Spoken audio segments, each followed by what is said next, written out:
যে আজকের আলোচনার সবচেয়ে যে জটিল জিনিস, আসলে জটিল না, কিন্তু যে জিনিস মানুষ জানে না, ওই যে বিষয়ে আলোচনা হয় না, যে বিষয় দেখা যায় না, যে বিষয়ে জ্ঞান অর্জন সহজ হয় না, ওটাকে জটিল মনে হয়। দুর্ভাগ্যজনকভাবে সত্য হলো, আমাদের সমাজে, আমাদের দেশে এই বিষয়টা নিয়ে, খেলাফতের প্রয়োজনীয়তা, খেলাফত কেন দরকার, খেলাফত ব্যবস্থা কি, এটা নিয়ে মৌলিকভাবে আলোচনা হয় না।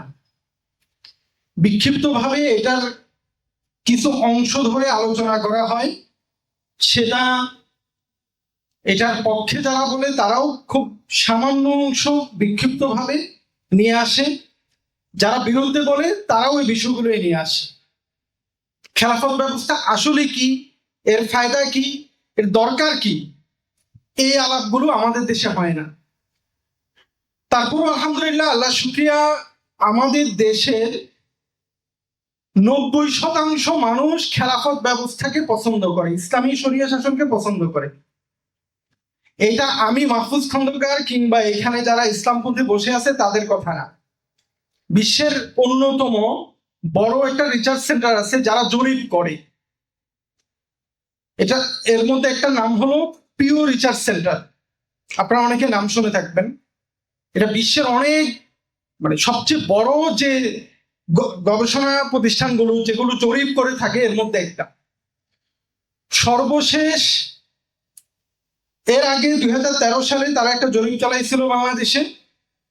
সেখানে প্রায় 80% মানুষ, বাংলাদেশের 80% মানুষ শরিয়া শাসনকে সমর্থন করে, শরিয়া শাসন আসুক তা চায়। এটা বাংলাদেশি সংস্থা না, এটা পশ্চিমা সংস্থা। সর্বশেষ 2025 সালের জানুয়ারিতে তারা আরেকটা পেপার প্রকাশ করে। এখানে তারা বলছে প্রতি 10 জনের 9 জনই ইসলামী শাসন ব্যবস্থা চায়। আমার মনে হয় আপনাদের এইখানে যারা আছেন 99% মানুষ এই কথাটা আজকে জানলেন। পশ্চিমা একটা সংস্থা গবেষণা চালাচ্ছে, জরিপ চালাচ্ছে, সেখানে উঠে আসছে যে 90% মানুষ ইসলামী শাসন পছন্দ করে, চায়। এই আলাপটা আমাদের সমাজে, আমরা আমাদের ইসলামী স্কলাররা যারা শরিয়া চায়ও, তারাও এই জিনিসটা সমাজে প্রতিষ্ঠা করতে পারে নাই, সমাজে ছড়াই দিতে পারে নাই, প্রতিষ্ঠা তো দূরের কথা।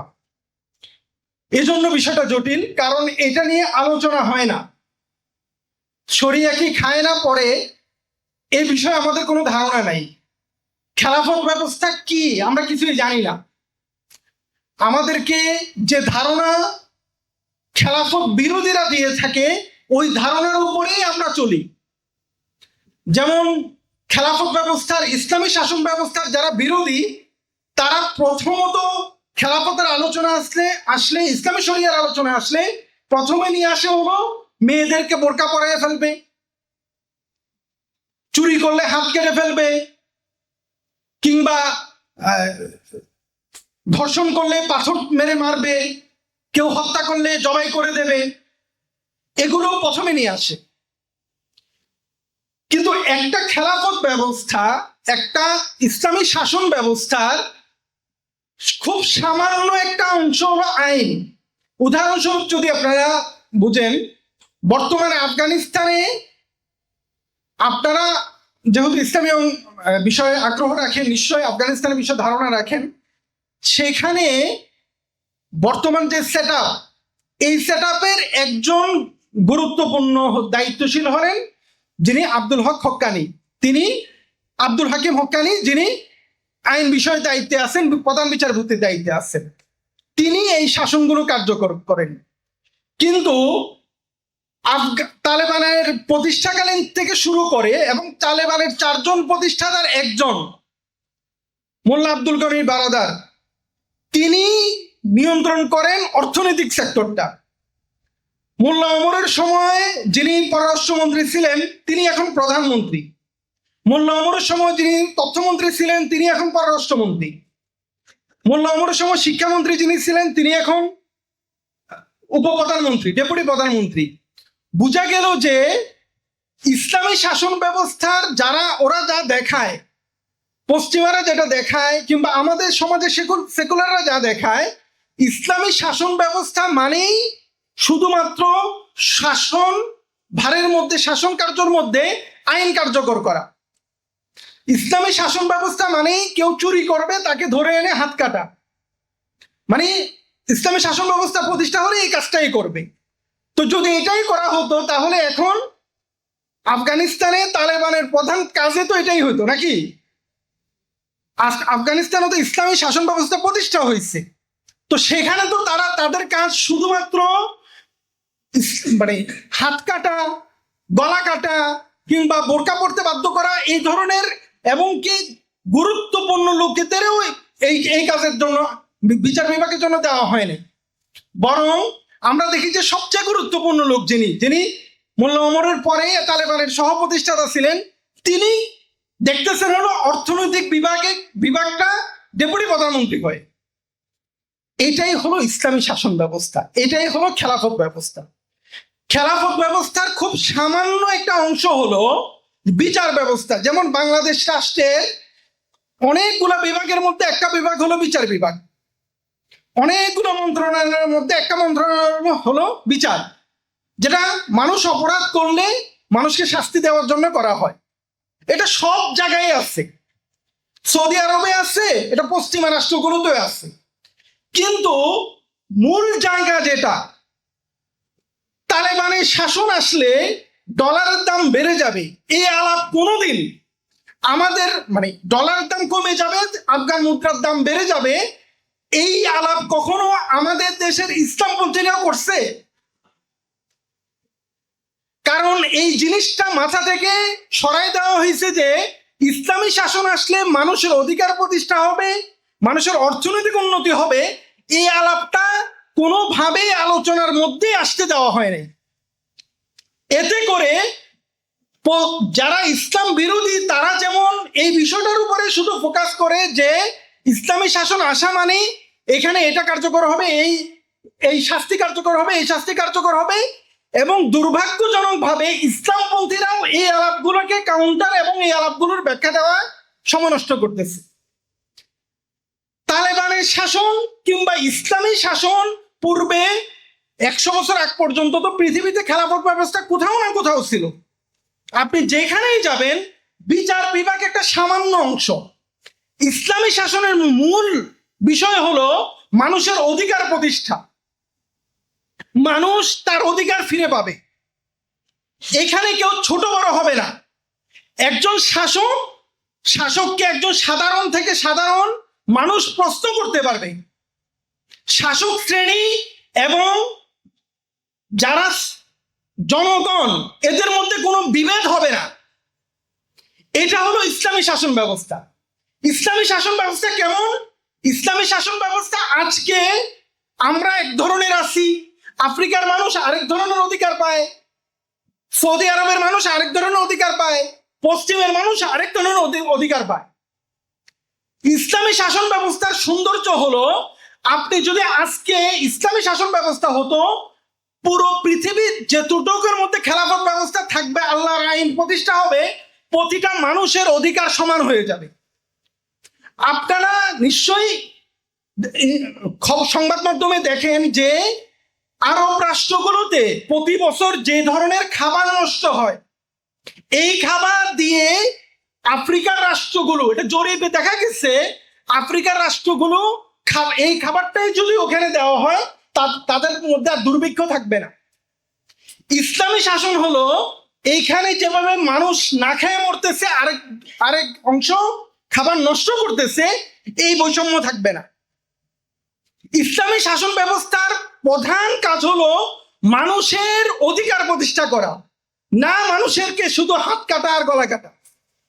এই জায়গাটা দুর্ভাগ্যজনকভাবে ইসলামপন্থীরাও এই আলাপটাকে নিয়ে আসতে পারে নাই। আজকে আমাদের সমাজে আপনারা যারা ইসলামী শাসন ব্যবস্থা চান, অন্যদের কথা বাদ দিলাম, আপনারা আপনাদের পরিবার আপনার ভাই, আপনার বোন, আপনার মা, আপনার বাবা, আপনি নিজে ইসলামী শাসন ব্যবস্থার সুফলগুলো আপনাকে যদি বলতে বলা হয়, আপনার আহলিয়া যদি আপনাকে বলে আপনি যে ইসলামী শাসন ব্যবস্থা চাচ্ছেন লাভ কি হবে, আপনি তাকে তো আপনি বলার কথা, বলতে পারার কথা, তুমি যে সয়াবিন তেল ব্যবহার করো বাসার মধ্যে, এটার মধ্যে যে ভেজাল, ইসলামী শাসন ব্যবস্থা আসলে এই ভেজালটুকু থাকবে না। আমি যে সবজি খাচ্ছি এটার মধ্যে ফরমালিন আছে, ইসলামী শাসন ব্যবস্থায় এই ফরমালিন মুক্ত সবজি আমি পাবো। ইসলামী শাসন ব্যবস্থার প্রধান লক্ষ্য হলো, যেটা আমরা আফগানিস্তানে এখন দেখতে পাচ্ছি, মানুষের অধিকার প্রতিষ্ঠা করা। ইসলামী শাসন ব্যবস্থার লক্ষ্য এটা না যে কাউকে পিটানো, মানুষের হাত কাটা। এগুলো প্রতিটা শাসনের একটা রুলস থাকে, কারণ যদি অপরাধের শাস্তি না দেওয়া হয় অপরাধ বেড়ে যাবে। কিন্তু তার মানে শুধু এটাই তো না, আমার অধিকার প্রতিষ্ঠা, আমি কি খাবো, কি কতটুকু পড়াশোনা করব। আজকে আমাদের শ্রেণী বৈষম্য কোন পর্যায়ে আসছে? গ্রামের একটা মানুষ যেটুক পড়াশোনা করার অধিকার পাওয়ার কথা সেটুক পাচ্ছে না। বড় লোকের ছেলেরা এক ধরনের পায়, গরিবের ছেলে আরেক ধরনের পায়। অমুক জেলার মানুষ একটু বেশি অধিকার পায়, অমুক জেলার মানুষ কম অধিকার পায়। কিন্তু ইসলামী এবং রাষ্ট্রগুলো যদি দেখেন, সম্পদে ভরপুর আফ্রিকার রাষ্ট্রগুলো না খেয়ে দুর্ভিক্ষে মারা যাচ্ছে। কিন্তু আপনি অন্য রাষ্ট্রগুলো দেখেন, এখান থেকে সম্পদ চুরি করে নিয়ে চলে যাচ্ছে। ইসলামী খেলাফত ব্যবস্থার সুবিধা হলো আপনি এই সমাজের বৈষম্য যেটা, এটা ভেঙে যাবে। আপনি আফগানিস্তানে এখন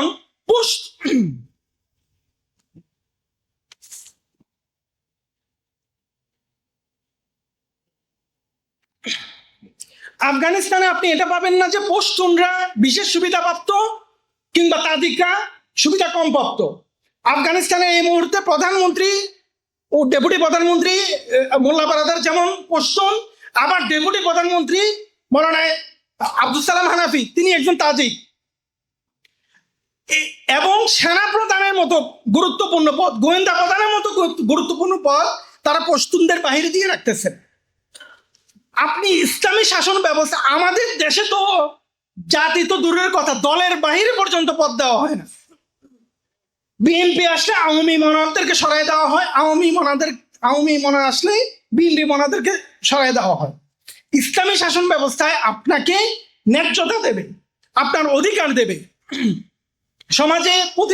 সমাজে ছড়াই দেওয়া হয়েছে যে ইসলামী শাসন আসলেই আপনার এই জিনিসটা অফ করে দেওয়া হবে, যেমন গার্মেন্টস অফ করে দেওয়া হবে।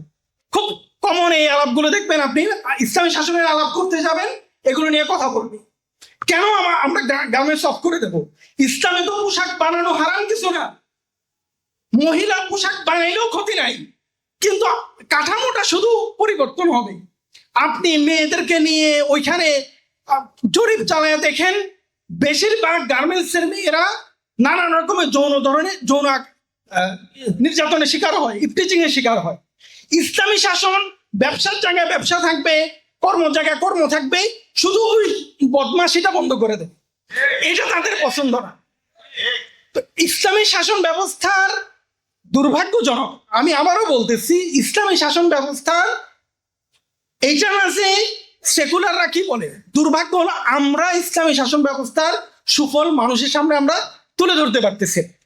যদি আজকে আমরা ইসলামী শাসন ব্যবস্থার সুফল তুলে ধরতে পারতাম, বর্তমানে বাংলাদেশের যিনি সংবিধান প্রণয়ন কমিটির প্রধান আলী রিয়াজ সাহেব, ওনার একটা রিসার্চ সেন্টার আছে রিজলভ নেটওয়ার্ক নামে। উনি যখন, দুঃখিত আমি বক্তা মানুষ না তো ভাই, গলায় ধরে ফেলতেছে, তো উনি আলী রিয়াজ সাহেবের একটা রিসার্চ সেন্টার আছে, এটার নাম রিজলভ নেটওয়ার্ক, আপনারা ইন্টারনেটে খুঁজলে পাবেন। 2017 সালে এটার পক্ষ থেকে একটা গবেষণা চালানো হয়েছে, জরিপ চালানো হয়েছে। সম্ভবত 4 থেকে 4,500 পরিবারের উপরে রিসার্চ চালানো হয়েছে, জরিপ চালানো হয়েছে। শতকরা 80% মানুষ ইসলামী ধারার শাসন ব্যবস্থা চাইছে। আলী রিয়াজ সাহেব তো মৌলভী সাহেব না, উনি আমেরিকায় থাকেন, আমেরিকার নাগরিক। ওইখান থেকে সাইয়েদা আরেকজন কি জন না মহিলা, ওনাদের দুইজনের রিজন নেটওয়ার্ক নামে আপনারা ইন্টারনেটে খুঁজলে পাবেন। এই এই আলাপটা দুর্ভাগ্যজনক, আমাদের দেশের ইসলামপন্থী দলগুলো এই আলাপটাকে সামনে আনতে পারে না। যে বেশিরভাগ, বরং আমি এরকম নেতাকেও চিনি, তারা মানুষকে বলে যে আসলে বাংলাদেশের মানুষ নামাজ কালাম ঠিকই পড়ে, কিন্তু ইসলামী শাসন চায় না। আপনি ভুল ব্যাখ্যা করতেছেন। পশ্চিমারা বাংলাদেশে গবেষণা চালায় দেখতেছে বাংলাদেশের মানুষ ইসলামী ব্যবস্থা চায়, কিন্তু আপনি বলতেছেন ইসলামী ব্যবস্থা চায় না। এইটা আমাদের যে মৌলিক চিন্তার সমস্যা, পড়াশোনার সমস্যা, এটার ফল। আমার গলা ইস্যু হচ্ছে, আমি মনে হয় খুব লম্বা করতে পারবো না। আমি আমার ভাইদেরকে বলবো, প্রথম কাজ হলো ইসলামী শাসন ব্যবস্থার উপকারিতাগুলো নিজে বোঝেন। ইসলামী শাসন ব্যবস্থার ভালো কাজগুলো নিজে বুঝে এগুলো মানুষের সামনে উপস্থাপন করেন। মানুষ এমনিতেই এগুলো বোঝা ছাড়াই মানুষ ইসলামী শাসন ব্যবস্থাকে সমর্থন করে। পশ্চিমা সংস্থাগুলো বলতেছে, যদি আপনি ভাই বুঝাতে পারেন, আপনাকে এখানে অনেক সহজে আপনি এটা মানুষে একসময় জেগে উঠবে, মানুষে একসময় বলা শুরু করবে যে আমরা এ ধরনের শাসন ব্যবস্থা চাই। এখন প্রশ্ন আসবে, যদি ইসলামী শাসন ব্যবস্থা এত প্রিয় হয়ে থাকে, তা আমাদের দেশের ইসলামী দলগুলোর এই অবস্থা কেন? দলগুলোর নামের সাথে তো অনেকগুলো নামের সাথে খেলাফত শব্দটাও আছে। কারণ হলো, আপনি প্রচলিত সিস্টেমের মধ্যে, আমি গণতন্ত্র, কুফর, হারাম, হালাল ওই আলাপে যাচ্ছি না। ওটার জন্য ওলামা একরামের কাছ থেকে আপনারা জানবেন, দ্বিমত আছে। আমি মৌলানা সামিউল হক রহমতুল্লাহকে, যিনি ফাদার অফ তালেবান বলা হয়, ওনাকেও আমি পছন্দ করি, যিনি অ্যাসেম্বলি ইলেকশন করছেন। ওনাকে বলা হয় তালেবানের বাপ। কিন্তু ভাই, কুফর না জায়েজ না ওই আলাপ পরে, এই ব্যবস্থায় আপনাদের পাশের জেলা থেকে পৃথিবীতে প্রথম ওলামা একরাম গণতান্ত্রিক রাজনৈতিক দল গঠন করছেন। জানেন আপনারা এটা? কিশোরগঞ্জে সম্মেলন হয়ে 1952 সালে নেজাম ইসলাম পার্টি গঠন হয় মৌলানা আথার আলী রহমতুল্লাহের নেতৃত্বে, সৈয়দ মুসলিউদ্দিন রহমতুল্লাহের নেতৃত্বে। এটা ছিল পৃথিবীর ইতিহাসে ওলামাদের প্রথম অফিসিয়ালি গণতান্ত্রিক রাজনৈতিক দল। আজকে সে 1952 থেকে 2025 কত বছর হলো? অন্তত 70 বছরের কাছাকাছি হয়ে গেছে। 73 বছর। 73 বছরে কোথায় আমরা, যে রাষ্ট্রের 70 ভাগ 80 ভাগ মানুষ শরিয়া শাসন চায়, সেই রাষ্ট্রে 7% ভোটও নিয়ে সংসদে যেতে পারেনি। ইসলামী দলগুলোর ব্যর্থতা হলো, আপনি এই প্রচলিত কাঠামোর মধ্যে, যে কাঠামোটা নিয়ন্ত্রক অন্যরা, ভাই আপনার চায়ের কাপটা অনেক ভালো, এতে কোনো সন্দেহ নাই, খুব ভালো দেখতেছি, কিন্তু চায়ের কাপে কি রাখা হবে এটা নির্ধারণ করতেছে আরেকজন। তো আপনার এই চায়ের কাপ দিয়ে আপনি কি করবেন? প্রচলিত ব্যবস্থাটা পশ্চিমাদের নিয়ন্ত্রিত।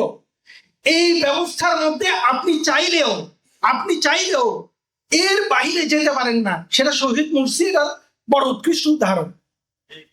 মানুষ এই প্রচলিত ধারণায়, মানুষের বিশ্বাস যে এরা চায় ইসলামী শাসন ব্যবস্থা, কিন্তু মানুষের ধারণা হলো আপনি পারবেন না।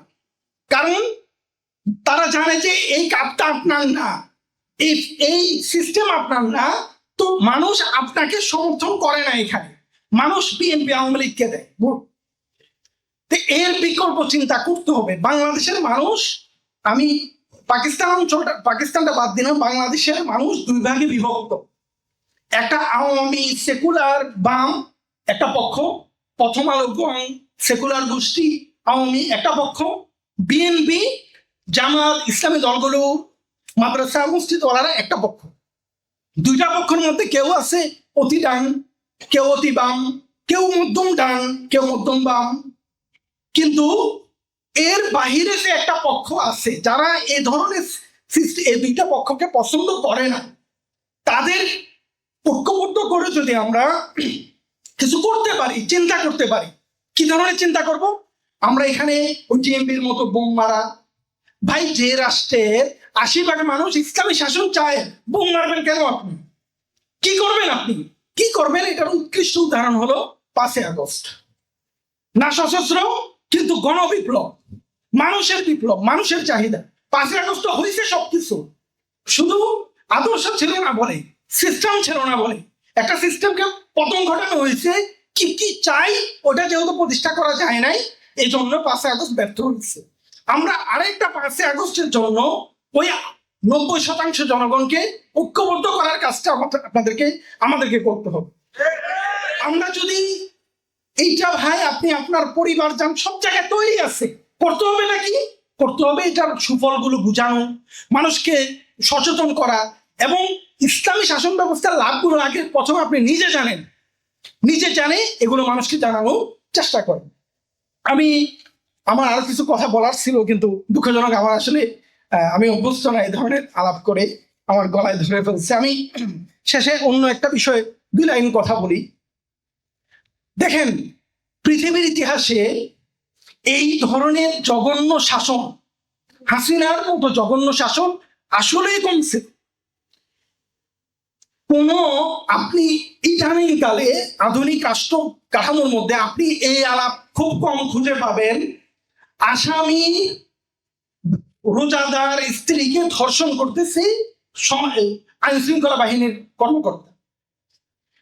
খুপড়ির মধ্যে, আয়না ঘরের খুপড়ির মধ্যে বছরের পর বছর বন্দি রাখা হচ্ছে। কাছ থেকে রিভলভার দিয়ে কাছ থেকে হত্যা করা হচ্ছে, যেন মগজ ছুটে হাতে লাগে, গরম যে অনুভব। এটা আন্তর্জাতিক অপরাধ ট্রাইব্যুনালের প্রসিকিউটর তাজুল ইসলাম সাহেব বলতেছেন যে একজন আসামিকে আমি এমন পাইছি, সে 1000-এর বেশি লোককে হত্যা করছে। আসামি মানে প্রশাসনের কর্মকর্তা, সে বাহিনীর কর্মকর্তা ছিল। সে বলতেছে যখন মগজ বের হয়ে যায় কাছ থেকে গুলি করলে, সেটা যখন আমার হাতে এসে লাগতো, আমার এটা আনন্দ লাগতো। এরকম ভয়াবহ দানব আধুনিক রাষ্ট্র কাঠামোতে, তথাকথিত গণতান্ত্রিক রাষ্ট্র কাঠামোতে ছিল না। কিন্তু এত কিছুর পরেও আপনি বাংলাদেশের মিডিয়াগুলো গত 5ই আগস্টের পর থেকে আজকে পর্যন্ত দেখেন, বাংলাদেশের সুশীল সমাজকে আজকে পর্যন্ত দেখেন, এই বিষয়টা নিয়ে কোনো আলোচনা নাই। কারণ নির্যাতনের শিকার হয়েছে কারা? ইসলামপন্থীরা। বা নির্যাতনের শিকার যদি ইসলামপন্থীরা না হতো, একটা ঘটনাকে ওরা 1000টা কাল্পল্প কাহিনীর মতো, যেমন 30 লাখ শহীদ বানায় দিচ্ছে, এরকম হাজার হাজার ঘটনা বানাইতো। কিন্তু যেহেতু ইসলামপন্থীরা এখানে আক্রান্ত হয়েছে, আপনি প্রথম আলোতে কয়টা রিপোর্ট পাইছেন এটা নিয়ে? যে এত বড় ভয়ঙ্করতম ঘটনা ঘটানো হলো বাংলাদেশের ইতিহাসে, এই ধরনের জুলুম হলো, কিন্তু আপনি মিডিয়াগুলো ব্ল্যাক আউট, এই বিষয়ে কোনো আলোচনা নেই। বরং আওয়ামী শাসন খারাপ ছিল না, এটা বোঝানোর জন্য হাজার রকমের নতুন নতুন কৌশল নেওয়া হচ্ছে। এই হলো, আপনি যদি সচেতন না হন, আপনাকে আরেকবার মারার জন্য, আরেকবার হত্যা করার জন্য, আরেকবার জুলুম করার জন্য রাস্তা তৈরি হচ্ছে। ভাইরা আমার, প্রথম বিষয় হলো আপনাকে নিজেকে সচেতন হইতে হবে, নিজেকে বুঝতে হবে যে আমি আসলে কি চাই, আমার আসলে কি চাওয়া উচিত, এবং সেটা কিভাবে চাই। মানুষের জন্য তৈরি হন, এবং এই যে জুলুম আপনি দেখতেছেন, আপনি আসলে দ্বিতীয় তৃতীয় শ্রেণীর নাগরিকও না, বরং আপনি নাগরিকে না। এই রাষ্ট্র কাঠামোতে আপনি যদি ইসলাম পন্থার অংশ হয়ে থাকেন, আপনি নাগরিকে না। যদি নাগরিক হতো, আপনি তো এই দেশ আলোড়ন হয়ে যাওয়ার কথা যে একজন বন্দির স্ত্রীকে ধর্ষণ করা হয়েছে রোজাদার অবস্থায়। আপনি বরং তারা এমন কিছু ইসলামী স্কলার নিয়ে আসে, তারা ওই লোকদের পক্ষে পর্যন্ত বয়ান দিতে পারে। আমাদেরকে এই জায়গাগুলোতে নিজেদের জন্য, নিজের অস্তিত্ব রক্ষার জন্য, ভাই এত সুন্দর সমাজ তৈরি হয়ে আছে, শুধু সমাজটাকে কাজে লাগানো দুর্ভাগ্যজনক। এই আপনি আজকে তো জানলেন, আপনি ইন্টারনেটে এখনই খুঁজলে আপনি পাবেন পিউ রিসার্চ সেন্টারের গবেষণাপত্রগুলো, তাদের জরিপগুলো। আল্লাহর কাছে কি জবাব দেবেন? ভাইরা, যেখানে 90% মানুষ ইসলাম পন্থাকে চায়, সেই সমাজে আমি কি জবাব দেবো যে আমরা কোনো কাজ করি নাই? ভাই, প্রথমে নিজের কাজটা বোঝেন, এবং প্রয়োজনীয়তা বুঝান মানুষকে। মানুষ আপনি যদি বুঝাতে পারেন, 5 আগস্ট যেমন মানুষ মাঠে নেমে আসছিল, সত্যিকার অর্থে যদি আপনি বুঝাতে পারেন মানুষ মাঠে নেমে আসবে। আর নিজের অধিকার, আপনি 1 বছর হয়েছে মাত্র, আপনি দেখেন আপনার অধিকার আবার আপনার ব্যাপারে আবার আগের জায়গায় চলে যাচ্ছে। জাকির নাইককে ফলো করতো একজন, যারা হলিয়া স্টেশনে হামলা চালাইছে, শুধু টুইটারে ফলো করার কারণে জাকির নাইককে ভারত থেকে তাড়ানো হয়েছে, বাংলাদেশে নিষিদ্ধ করা হয়েছে, পিসটেপে নিষিদ্ধ করা হয়েছে। একই বয়ান আবার নিয়ে আসছে, কোথায় একজনকে ধরা পড়ছে, সে অমুকের বয়ান শুনে এজন্য অমুক দায়ী, আবার আসতেছে, মামলা হচ্ছে। আপনারা দেখছেন, এটা সিগনাল ভাই আবারও এই আয়নাঘর তৈরি হচ্ছে। আপনি যদি সচেতন না হন, আজকে যেরকম এখানে বসে আপনাদের এখানে, আপনারা জানেন এখানেও বেশ কিছু ষড়যন্ত্র হয়েছে আপনাদের নরসিংদীতে এই প্রোগ্রামকে কেন্দ্র করে। সচেতন হন, সচেতন হন। আমরা ভাড়াটে না, আমরা এদেশের 90% মানুষ, আমরা আমাদের আদর্শ বলে যাব। আমি গত আগস্টে বলছিলাম 11 বা 12 তারিখ বিপ্লবের পর, তুমি তোমার কমিউনিজম প্রচার করো, আমি বাধা দিচ্ছি না। তুমি তোমার মার্কসিজম প্রচার করো, আমি বাধা দিচ্ছি না। তুমি তোমার জাতীয়তাবাদী আদর্শ প্রচার করো, আমি বাধা দিচ্ছি না। তুমি তোমার আওয়ামী আদর্শ প্রচার করো, বাধা দিচ্ছি না। আমি শরিয়া চিন্তা, শরিয়া শাসনের চিন্তা যদি আমি প্রচার করি, তুমি বাধা দেওয়ার কি? এই জায়গায় আবারও আমি বলতেছি, 1 বছর হয়ে গেছে, বাস্তব কথা হলো আমরা এই কথা জোর গলায় বলতে পারিনি। যদি আমরা জোর গলায় 1 বছর বলতে পারতাম যে আমার অধিকার, আমি বলবো, আমি এই ধরনের শাসন ব্যবস্থা চাই, তুমি বাধা দেবে কেন? এই কথাটা যদি দুর্ভাগ্যজনক আমাদের না ইসলামী দলগুলো, না ইসলামী স্কলাররা, না ইসলামী মনারা এই কথা জোর গলায় বলে না বলে তারা গলা চেপে ধরে। আপনি আপনার কথা বলেন, আমি তো কাউকে বাধা দিচ্ছি না, তুমি তোমার কথা বলো, তুমি তোমার অধিকার আছে তোমার বলার, তোমার চিন্তা প্রকাশ করার, আমার পতাকায় কেন তুমি ধরো? তোমার এই কাস্তে কুড়ালওয়ালা পতাকা, যেটা রাশিয়ান চাইনিজ পতাকা, তুমি সেটা নিয়ে মিছিল করতেছো লাল পতাকা নিয়ে, কিন্তু আমার সাদা পতাকায় কালেমা দেখা দেখে তোমার এলার্জি। কখন এটা করতে পারতেছে? আপনি যখন চুপ আছেন, আমি যখন চুপ আছি, আমি যখন বলতে শুরু করব, তখন তারা সামনে আসবেন। শক্তি অনেক গুরুত্বপূর্ণ জিনিস, আপনি আপনার সম্মানিত শক্তি দেখাইতে হবে। শক্তি মানে এটা না যে আমরা কাউকে পেটাবো, আমরা মব করবো না, তোমরা তোমাদের কাজ করো। তোমরা করছো, কয়জন ইসলামপন্থীরা কয়জনকে হত্যা করছে 5 আগস্টের পরে? তোমরা রাজনৈতিক হানাহানি করে একজনকে মারতেছো, একজনকে গালি দিচ্ছ। বাংলাদেশের ইসলামপন্থীরা কয়জনকে হত্যা করছে গত 1 বছর? কয়টা জঙ্গি হামলা চালাইছে, বরং ঠেকাইছে। আমাদের এই আওয়াজটা আমাদের শক্ত গলায় বলতে হবে। ভাইরা আমার, নিজেরা যদি শক্ত গলায় না বলি, অস্তিত্বের সংকটে পড়ে যাব, এবং আরো ভয়ঙ্কর জুলুম আমাদের জন্য অপেক্ষা করতেছে। আমি আমার এই টুটাফাটা, আমি আপনাদের কাছে ক্ষমা চাই যে আমার জন্য যে বিষয় রাখা হয়েছিল, আমি এই বিষয়ে হক আদায় করতে পারি নাই। প্রথমত যেগুলো নোট করে নিয়ে আসছিলাম এগুলো বলতে পারি নাই গলায় সমস্যার কারণে, আর টাইমিংও মনে হয় খুব বেশি নাই। আমি আপনাদের কাছে দুঃখ প্রকাশ করতেছি, এটার জন্য ক্ষমা চাচ্ছি হক আদায় করতে না পারার কারণে। আর অনেক শুক্রিয়া যারা এই আয়োজন করছেন, অনেক পরিশ্রম করছেন। আমি জানি ইনশাআল্লাহ এ ধরনের আয়োজনগুলো যদি আমাদের নিয়মিত হয়, আমাদের লক্ষ্যে, আমাদের চূড়ান্ত লক্ষ্যে আমরা পৌঁছাতে পারবো, নিজেদের অধিকার আদায়ের লক্ষ্যে আমরা পৌঁছাতে পারবো। আয়োজকদেরকে ধন্যবাদ, আপনাদেরকে ধন্যবাদ এত সুন্দর আয়োজন করার জন্য। সুন্দর আয়োজন